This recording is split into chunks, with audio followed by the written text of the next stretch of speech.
Hi friends, ഇന്നത്തെ ഒരു വീഡിയോയിൽ നമ്മൾ ഡിസ്കസ് ചെയ്യാൻ പോകുന്നത് സ്റ്റോർ ട്രാഫിക് എന്ന് പറഞ്ഞുള്ള ക്യാമ്പയിനെ കുറിച്ചാണ്.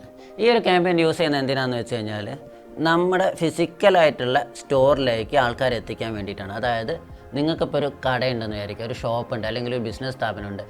ആ ഒരു ഫിസിക്കലായിട്ടുള്ള സ്ഥാപനത്തിലേക്ക് ആളുകളെ എത്തിക്കാൻ വേണ്ടിയിട്ടാണ് നമ്മൾ സ്റ്റോർ ട്രാഫിക് എന്നുള്ളത് ഉപയോഗിക്കുന്നത്.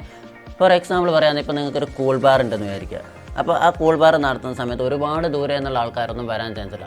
ആ ഒരു ഏരിയയിലുള്ള ആൾക്കാരായിരിക്കും കൂടുതലും നിങ്ങളുടെ ഷോപ്പിലേക്ക് വിസിറ്റ് ചെയ്യുക. അപ്പോൾ അങ്ങനെയുള്ള ആൾക്കാരിലേക്ക് നിങ്ങൾക്ക് എന്ത് ചെയ്യാൻ പറ്റും? നിങ്ങളിപ്പോൾ എന്തെങ്കിലും ഒരു ഫുഡിൽ എന്തെങ്കിലും ഒരു ഓഫർ കൊടുക്കുകയാണെങ്കിൽ ആ രീതി, അല്ലെങ്കിൽ പുതിയ എന്തെങ്കിലും ഫുഡ് ഐറ്റം നിങ്ങൾ ലോഞ്ച് ചെയ്തു, അപ്പോൾ അങ്ങനെയുള്ള സാധനങ്ങളൊക്കെ എന്ത് ചെയ്യാൻ പറ്റും? ആ ഒരു ഏരിയയിലുള്ള ആൾക്കാരിലേക്ക് വളരെ എളുപ്പത്തിൽ എത്തിക്കാൻ വേണ്ടിയിട്ട് നമുക്ക് ഈ ഒരു സ്റ്റോർ ട്രാഫിക് എന്നുള്ളത് ഉപയോഗിക്കും.